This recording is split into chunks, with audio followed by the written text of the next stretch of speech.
जरांगेंच्या आंदोलनावर आता हायकोर्टात सुनावणी सुरू झालेली आहे। आंदोलनाविरोधात कोर्टात अनेक याचिका दाखल झालेल्या आहेत आणि सर्वसामान्य मुंबईकरांना या आंदोलनाचा आज त्रास झालेला आहे।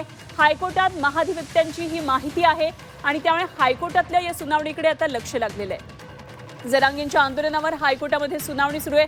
कोर्टातल्या कार्यवाहीमध्ये नेमकं काय पुढे होते हे बघणं अत्यंत औत्सुक्याचं आणि महत्त्वाचं ठरणार आहे, कारण हजारो मराठा आंदोलक आज या आंदोलनासाठी मनोज जरांगेंना पाठिंबा दर्शवण्यासाठी आलेले आहेत। त्यामुळे मात्र आर्थिक राजधानी महाराष्ट्राची राजधानी मुंबईमध्ये संपूर्ण व्यवस्थेवर वेगवेगळ्या यंत्रणांवर याचा ताण पडलेला आहे। मराठा आंदोलनकर्त्यांनी आज ज्या पद्धतीनं रस्त्यावर उतरून आंदोलन केलं, ज्या पद्धतीनं ठिय्या केला आणि संपूर्ण रेल्वे वाहतुकीची व्यवस्था आज अडवून ठेवली। काही वेळासाठी खरं तर आता 20 ते 25 मिनिटं रेल्वे उशिरानं चालत आहे। संपूर्ण सगळी व्यवस्था आज एक प्रकारे अनियंत्रित केली।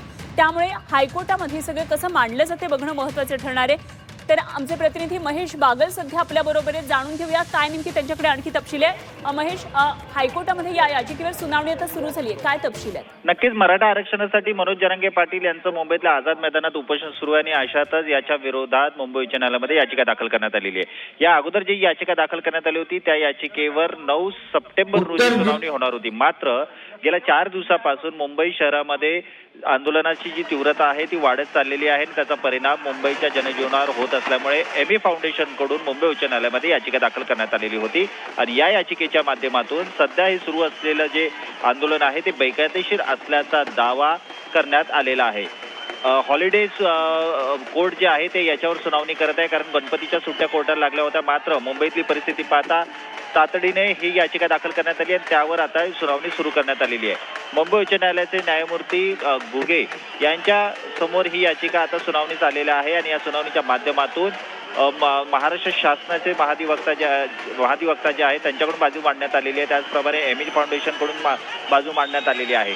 मुंबई जी देशाची आर्थिक राजधानी आहे त्या आर्थिक राजधानीवर कशा प्रकारे या आंदोलनाचा परिणाम झालेला आहे हे पटवून देण्याचा युक्तिवाद सध्या कोर्टात सुरू आहे।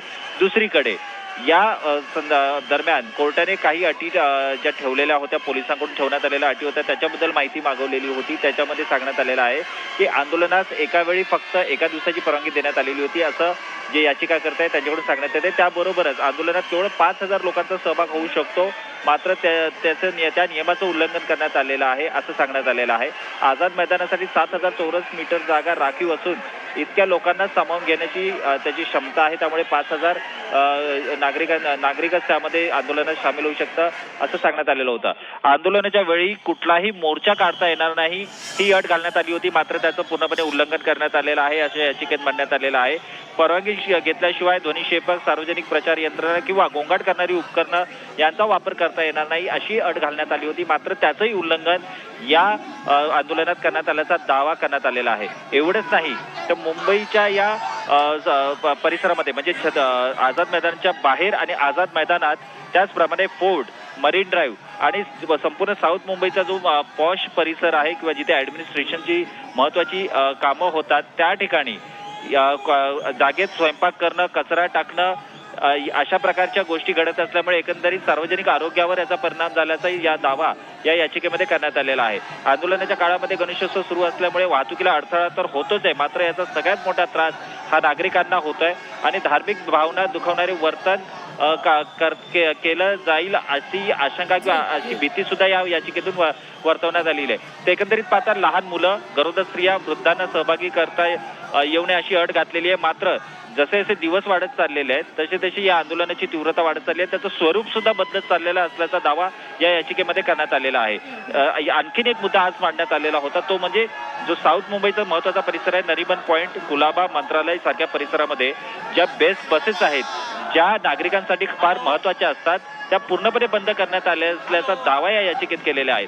गेल्या 4 दिवसापासून मनोज जरांगे पाटील आझाद मैदानात उपोषणाला बसले आहेत खरे, मात्र मोठ्या संख्येने राज्यभरातून जे जे आंदोलक आहेत, मराठा आंदोलक आहेत, ते आझाद मैदानावर दाखल झालेले, तर आझाद मैदानावर न थांबता ते बाहेर फिरत बसलेले आहेत। छत्रपती शिवाजी महाराज टर्मिनसवर जात आहेत, बॉम्बे स्टॉक एक्सचेंज जवळ जात आहेत, मरीन ड्राईव्हवर जात आहेत, त्यानंतर चर्चगेट स्टेशनवर जात आहेत आणि त्या ठिकाणी गेल्यामुळे एकंदरीत तिथल्या वाहतुकीवर, तिथल्या एकंदरीत ऍडमिनिस्ट्रेशनवर याचा मोठा परिणाम होत असल्याचा दावा केल्यामुळे या याचिकेवर तातडीची सुनावणी करण्यात आलेली आहे.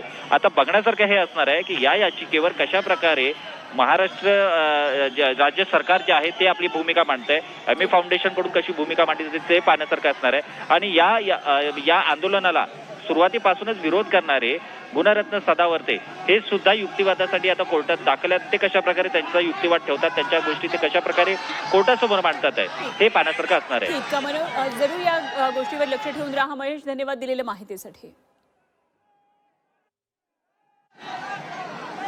तर महेश बागल आमचे प्रतिनिधी आपल्याबरोबर होते. हायकोर्टामध्ये अत्यंत महत्त्वाच्या याचिकेची सध्या सुनावणी सुरू आहे. गेले 4 दिवस मराठा आंदोलक मुंबईमध्ये आहेत आणि त्यांच्या मागणीसाठी, आरक्षणाच्या मागणीसाठी खरं तर ठिय्या त्यांनी दिलेला आहे. मात्र ज्या अटी शर्ती घालून मनोज जरांगे यांच्या आंदोलनाला ही परवानगी दिलेली होती, या परवानगीच्या अटी शर्तींचं मात्र उल्लंघन झाल्याचं पाहायला मिळतं आहे. अनेक मराठा आंदोलक ठिकठिकाणी रस्त्यावर फिरून अशा प्रकारे मुंबईतल्या व्यवस्थेवर ताण निर्माण झालेला आहे.